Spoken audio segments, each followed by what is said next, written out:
beleza? Vamos lá, mais um vídeo de penal. Esse aqui é o quinto de penal e a gente vai falar nele de concurso de crimes e prescrição, tá? O que tem de mais importante, o que eu acho que pode ser questão de prova e que não é lógico, pode não ser lógico para você, tá bom? Vamos lá, sem enrolação. Concurso de crimes, e eu vou começar só com uma observação muito rápida sobre concurso material. Gente, em qualquer situação que há a prática de mais de um crime, a gente tem concurso material? Não. Cuidado que isso pode ser pergunta de prova oral até para você. Se o examinador perguntar, tem mais de um crime, é concurso material? Não. Qual é o critério para haver concurso material? Tem que haver conexão entre eles. Tá? E a doutrina fala da possibilidade de sentença única com soma das penas. Tá bom? Se houver essa possibilidade de sentença única, se houver essa conexão entre os crimes, aí a gente tem um concurso material. Tranquilo? Beleza. Sobre o concurso material, que é o mais tranquilo, é o que eu tinha para falar. Vamos para o concurso formal de crimes. O que eu tenho para destacar no concurso formal de crimes? Não confunda concurso formal homogêneo e heterogêneo com a classificação de concurso formal próprio e impróprio. Tá?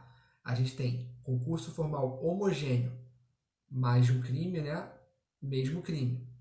Mesma espécie ali, mesmo crime. Beleza, concurso formal homogêneo. Heterogêneo, também mais de um crime, crimes diferentes. Tranquilo. Agora, concurso formal próprio ou perfeito e impróprio ou imperfeito. Qual é a semelhança entre eles? Entre todos eles que eu falei, no concurso formal, qual é a semelhança? Uma conduta. E a diferença é que no concurso formal impróprio eu tenho desígnios autônomos. No concurso formal próprio, desígnio único. Tá? E aí, como você vai classificar desígnio? O que é o desígnio? É sinônimo de dolo? Não. Tá? Desígnio, segundo parte da doutrina, né, não é sinônimo de dolo. Como você vai caracterizar isso? O Leonardo de Bem, ele apresenta um conceito que eu acho muito tranquilo de entender e muito bom para você, não é nem decorar, mas você entender o que é esse desígnio autônomo. Ele fala o seguinte: a intenção prévia do agente conduzida a cada um dos resultados. Ou seja, antes de cometer essa ação única com mais de um crime, ele já tem esse desígnio, ele já tem essa intenção prévia de alcançar mais de um resultado. Se ele tem essa intenção prévia de alcançar mais de um resultado, vai ser concurso formal impróprio. Beleza? Acho uma excelente definição. Nem sempre os autores são claros, né, nas definições, nas conceituações, mas dessa vez ele foi muito claro. Agora, toma cuidado aqui, que eu falei de desígnios autônomos e tal, só que o STJ tem um precedente dizendo que se um assaltante entra no ônibus, o julgado foi esse, né? O assaltante entrou no ônibus e roubou 8 pessoas. Ele ameaçou, né, perpetrou aquela grave ameaça para obter o patrimônio de 8 pessoas, ameaçando cada uma delas. O STF entendeu, nesse caso, STJ, perdão, que era concurso formal impróprio. Aliás, próprio, perdão, concurso formal próprio. E esse é o problema. Eu expliquei aqui desígnio autônomo para diferenciar, e é claro que nessa situação há desígnios autônomos. Ele quer entrar no ônibus e roubar o máximo de pessoas. Ele já tem essa intenção prévia. Mas o STJ entendeu que é um concurso formal próprio. Por que ele entendeu assim? Razão de política criminal e proporcionalidade. Tá? Não é pela definição, pela conceituação. Não é que ele apresentou um conceito diferente de concurso formal próprio e concurso formal impróprio. Ele disse o seguinte,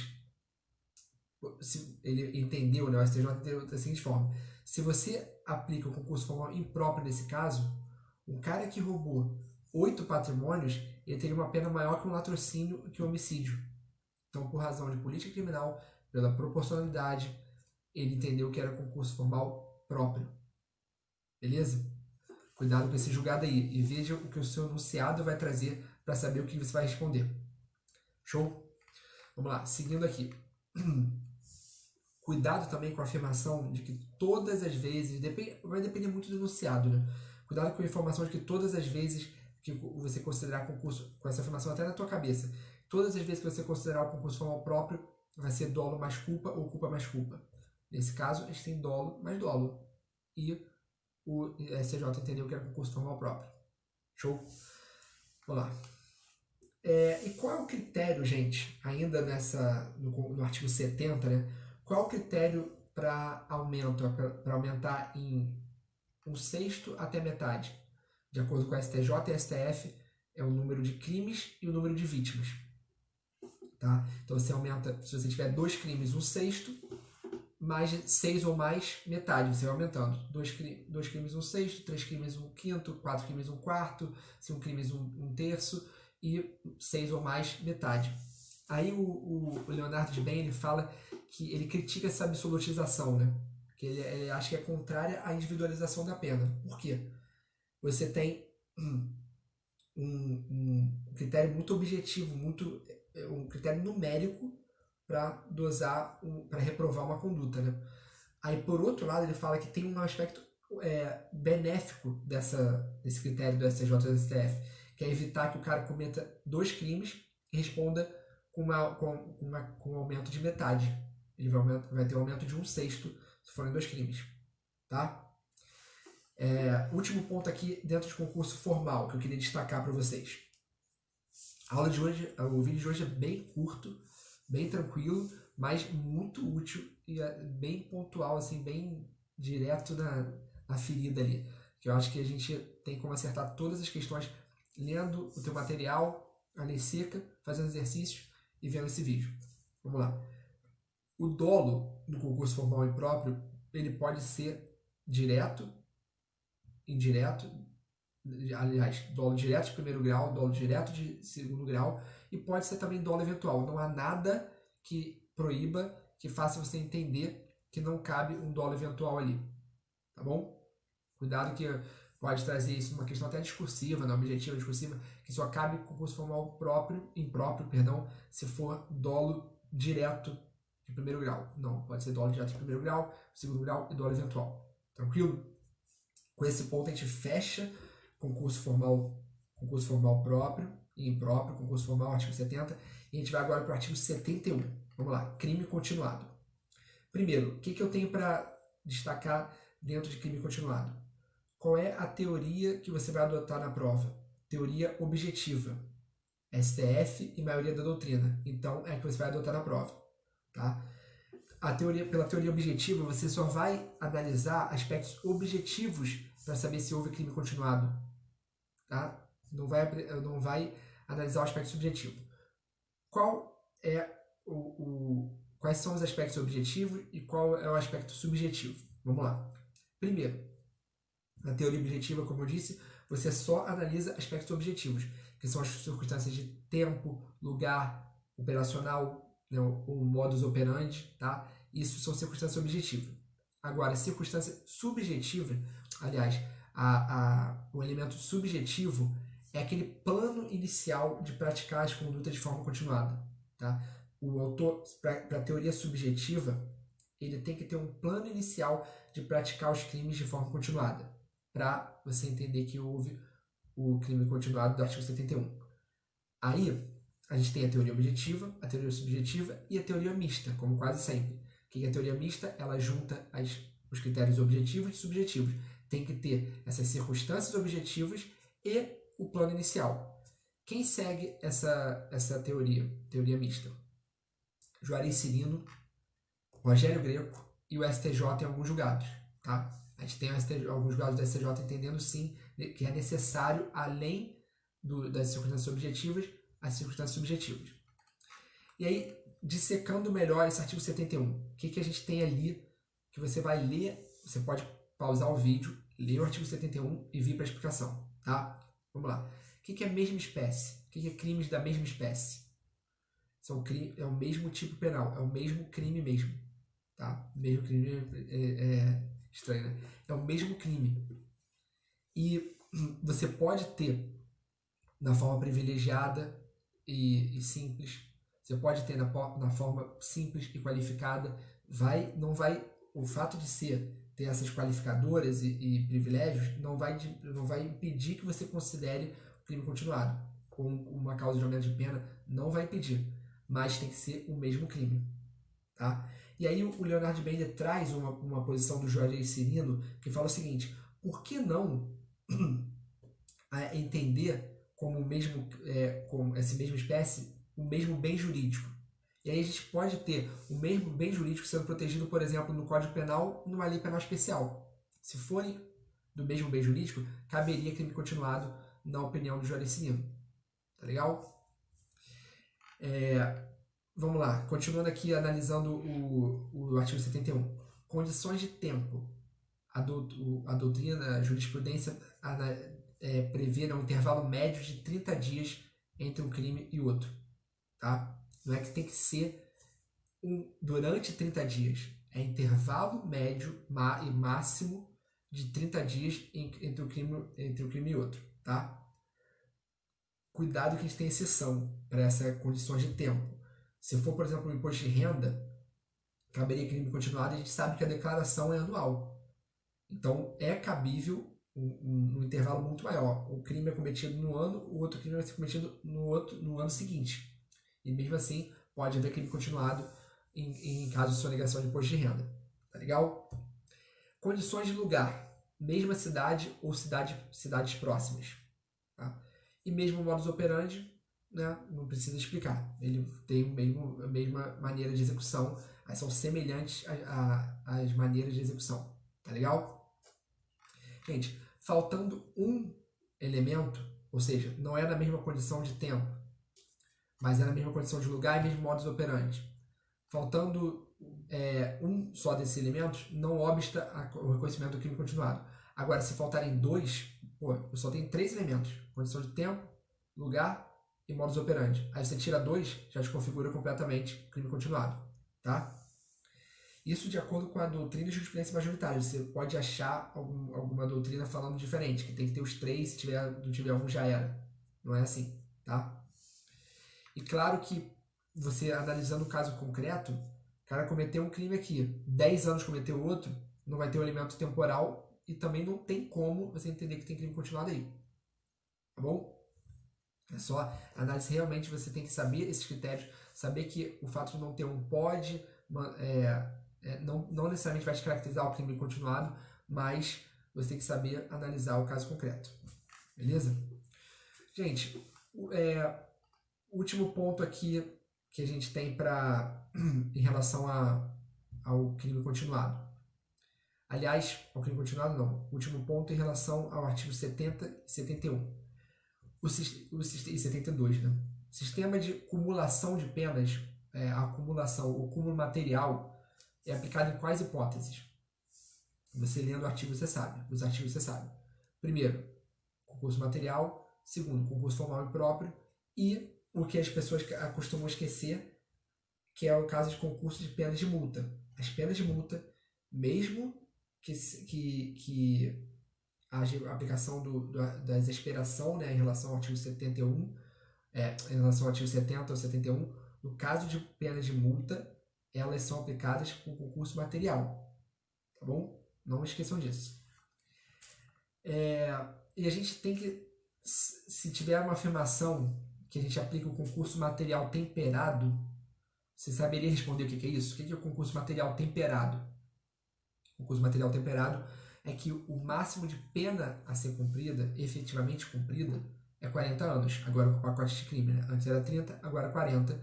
E isso pode chamar de cúmulo material temperado, porque você vai somar tudo e o cara não vai cumprir uma pena de 250. Ele pode ser condenado a 250 anos, mas ele vai cumprir no máximo 40. Legal? Vamos lá para outro artigo. Erro na execução ou aberratio ictus, artigo 73. Só queria destacar uma coisa aqui. O que é, se você vir essa expressão na prova, você tem que saber o que é. Erro de execução com unidade complexa. É a parte final do artigo 73.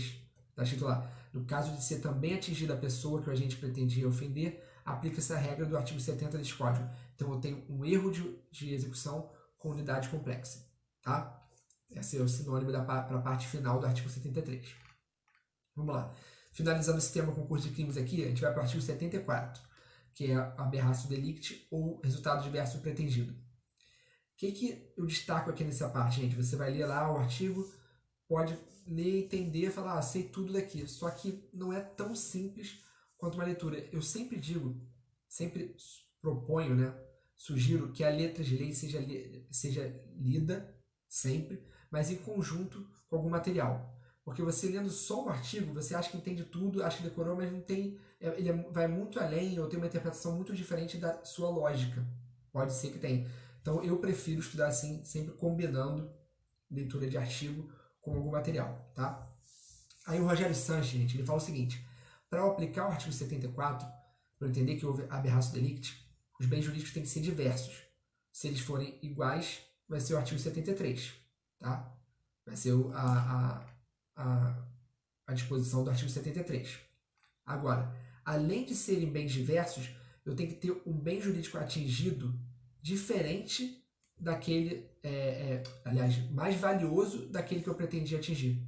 Porque se você se você se você atinge um bem menos valioso, você vai responder por tentativa e acabou. Não responde na forma do 74. Você responde por tentativa. Tá? Vai haver uma construção aí. Mas ele entende assim, só que o Leonardo de Bem parece que não entende dessa forma. Tá? Cuidado com isso aí. O Leonardo de Bem, ele explica, ele dá um exemplo. O cara quer matar uma pessoa e atinge uma capela, destrói, danifica uma capela que é patrimônio histórico e cultural da cidade. Aí ele diz o seguinte: nesse caso o cara vai responder pela tentativa de homicídio e dano culposo da lei ambiental, tá? Tem uma disposição, acho que é artigo 63, se não me engano, mas tem um artigo lá que fala que você pode danificar, você vai responder se danificar culposamente patrimônio histórico, algo que seja protegido pelo patrimônio histórico, reconhecido, né, como patrimônio histórico, artístico e cultural, tá? Aí ele dá esse exemplo. Então, para ele, claro, o artigo 74 pode ser aplicado mesmo que o bem atingido seja de menor valor. É diferente da posição do Rogério Sanches. Legal, gente? Então, isso aqui é o que eu tinha para destacar dentro de concurso de crimes. Vamos lá para prescrição. Vamos lá, então, galera. Sobre prescrição, o que eu tenho para enfatizar aqui, para destacar aqui? Primeiro, é uma coisa bem óbvia, letra de lei total do artigo 111, mas que você pode se confundir na hora da prova, se você não parou para prestar atenção. Quando começa a correr o prazo prescricional? É da data da consumação, tá? Não é da data da ação. Cuidado. A gente tem algumas questões sobre isso, alguns pontos sobre isso que pode te levar ao erro. Primeiro, a gente tem, se você quiser sistematizar, criar uma tabelinha no seu caderno sobre isso. Vamos lá. Primeiro, em relação à teoria da ação, teoria da atividade do Código Penal, né? Momento da ação, teoria da atividade, beleza. Em relação ao tempo do crime, em relação ao tempo do crime, é a teoria da atividade, teoria da ação, beleza. Em relação ao lugar do crime, do Código Penal, ubiquidade, ação ou resultado, tranquilo. Agora, para definir a competência no Código de Processo Penal, regra, teoria você vai aplicar, vai ser o local da consumação, tá? E exceção vai ser crimes dolosos contra a vida, juizado especial, tá? Também tem a opção se for ação penal privada, ele pode escolher o domicílio do réu. Então, tem algumas exceções, mas em regra, consumação, tá? Em relação à prescrição, a gente também tem a consumação como momento, início do crime. Pode ser que eu atire uma pessoa e ela morra uma semana depois. É quando ela morrer, vai começar a correr a prescrição. Tá legal? E aí, além disso tudo, a gente tem o local do flagrante. Você também não pode confundir. O local para definir a atribuição de quem vai lavrar a auto-expressão do flagrante é o local do flagrante. Pode haver uma perseguição. Não necessariamente vai ser o local do fato, da consumação ou da ação. Vai ser o local do flagrante, local da prisão em flagrante. Tá? E aí vai ser definida a atribuição. Cuidado com isso. Anota. Flagrante uma coisa, critério para definir a competência do Código de Processo Penal outra, teoria em relação ao tempo do crime, outra, lugar do crime, outra, tá? Então tem todas essas diferenças, eu acho que vale a pena você decorar isso aí, se você não entende, você decora isso aí, tem coisa que não dá para entender, tem que decorar mesmo, tá? Vamos lá, seguindo aqui. ainda sobre noções gerais, né, de prescrição da pretensão punitiva. Agravantes e atenuantes não são computadas, porque elas são imprecisas, tá? Em relação ao cálculo do prazo prescricional. Tranquilo. Claro que na pena final, para pretensão executória ou para pretensão da superveniente, a gente tem, ou da retroativa, né, dentro do processo, a gente vai calcular no final a agravante e atenuante, vai ter uma pena em concreto e essa pena em concreto levou em consideração a agravante e atenuante, óbvio. Mas para a prescrição da pretensão punitiva, que leva em consideração a pena em abstrato, a pena máxima em abstrato, a gente não vai levar em consideração agravante e atenuante por serem imprecisas. Tranquilo, né? Tá, vamos lá. Seguindo aqui. Mais uma observação sobre os prazos. Faz uma remissão no artigo 109, se teu código não trouxer, para o artigo 30 da Lei 11.343, Lei de Drogas.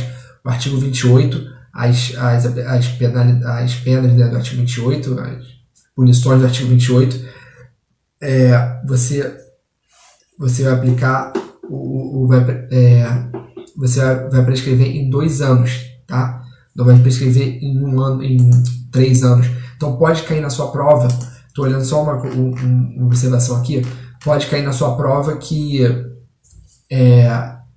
o menor prazo para prescrever é 3 anos. Não, tem esse da Lei de Drogas, tá bom? E também pode ser que você tenha que reduzir a metade, por exemplo, se for menor de 21 no tempo quando da ação, ou maior de 70 quando da sentença. Tá legal? Vamos lá, continuando aqui. E também tem a prescrição da pena de multa, né? Que também é de 2 anos. Então você tem o caso da Lei de Drogas e a pena de multa. Vamos lá, pena de multa, se ela for aplicada isoladamente, prescreve 2 anos. Se ela for cumulativamente ou alternativamente, aí vai prescrever no prazo da pena em concreto, tá? Cuidado com isso aí, com essa diferença. Vamos lá, seguindo. Prescrição da pena em concreto. Ela só ocorre durante o processo. A gente não tem aquela prescrição da pena da pretensão punitiva virtual ou em perspectiva. Você calcula quanto seria e deixa de denunciar, porque já ocorreria a prescrição levando em considerações dados objetivos, por exemplo, o fato de ser primário, coisa assim. Não existe. Só vou levar em conta a pena em concreto para a pretensão da prescrição executória, né? E na retroativa e na superveniente dentro do processo. O que é retroativa? Da sentença ao recebimento da denúncia. Aí eu calculo a pena em concreto e se houve um prazo maior do que o previsto no 109, para aquela pena em concreto, por exemplo, pena de 2 anos, pena de 3 anos, vai prescrever em 8, né? Maior que 2 até 4, prescreve em 8. Aí você vai calcular assim entre a sentença e o recebimento da denúncia, houve um prazo maior que 8 anos, você vai considerar a pena da prescrição retroativa, tá? A superveniente vai da sentença até o final do processo. E a executória, a partir do momento que pode cumprir a pena. Aí eu vou fazer uma observação sobre a executória e sobre o prazo que ela começa, daqui a pouquinho. Vou seguir aqui rapidinho. A súmula 604 do SF, então, está superada, que ela fala que a pena em concreto só é analisada para a pretensão para a prescrição da pretensão executória. Não, a gente tem o caso da superveniente ou intercorrente e da retroativa que eu acabei de explicar, tá? Só mais uma observação aqui em relação à prescrição da pretensão da pena em concreto. O Leonardo de Bain entende que o artigo 387, parágrafo 2º do CPP tem que ser aplicado de forma analógica, tá? Para uma interpretação analógica, você tem que aplicar a detração para o cálculo da prescrição. Você leva em conta a detração, vê o que vai sobrar e aí você aplica o que sobrou o prazo prescricional. Tá legal? Então, ele entende dessa forma. Mas acredito que não seja doutrina majoritária e jurisprudência majoritária. Vamos lá. Prescrição, último ponto da aula de hoje, né? Prescrição da pretensão executória. Primeira coisa, o artigo 110, o aumento do artigo 110 de 1/3, só se aplica, no caso de reincidência, né? Só se aplica à prescrição da pretensão executória. Meio óbvio isso, né? O cara precisa ter condenação, transitado julgado, para ser considerado reincidente. Beleza. Mais uma observação aqui. Artigo 112, inciso 1.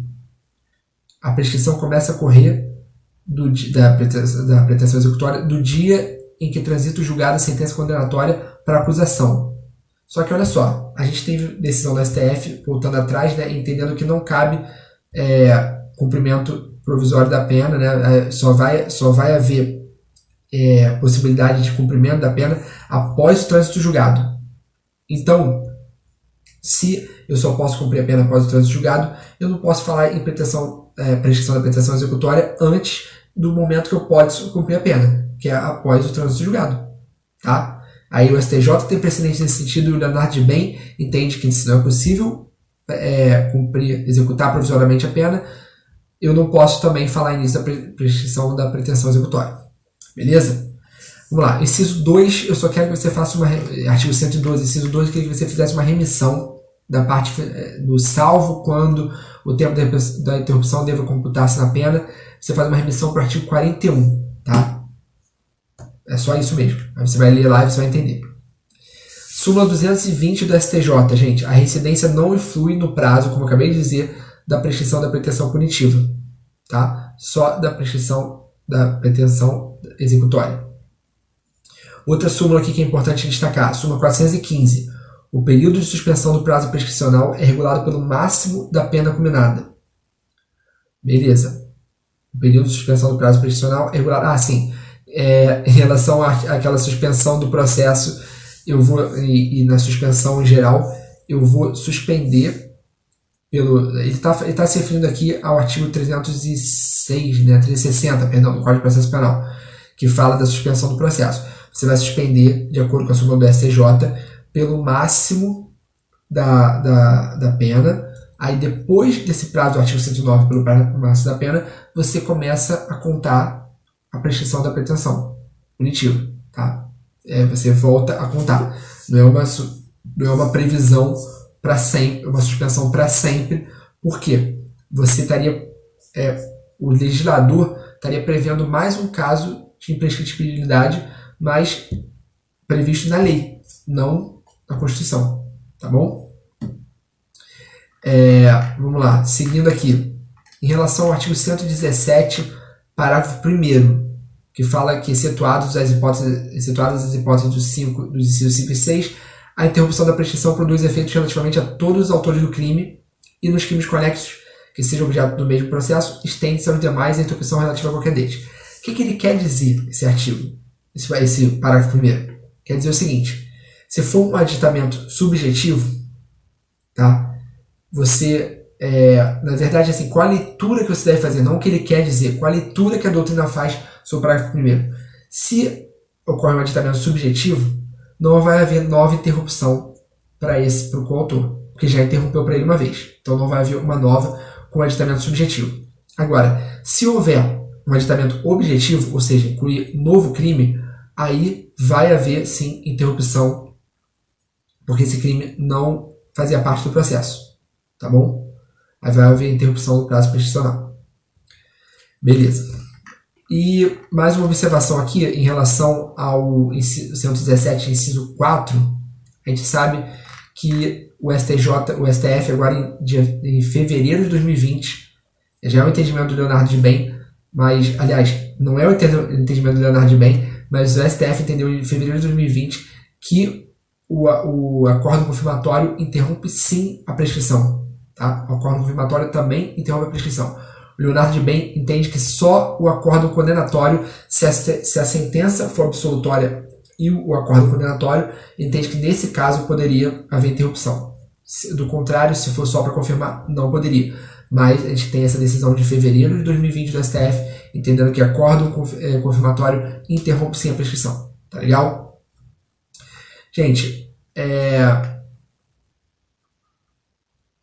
outra coisa aqui que eu destaquei. Se a sentença condenatória ela absolve contra um crime e condena contra outros, essa interrupção vai valer para esse crime que houve absolvição. É claro que a gente não está falando de interrupção de sentença absolutória. Ela foi condenatória. E ela vale também para um crime que foi absolvido, porque isso é importante, porque pode haver recurso e uma condenação. Recurso da acusação e depois uma condenação para esse crime que foi absolvido. Então ela vai interromper também essa sentença condenatória.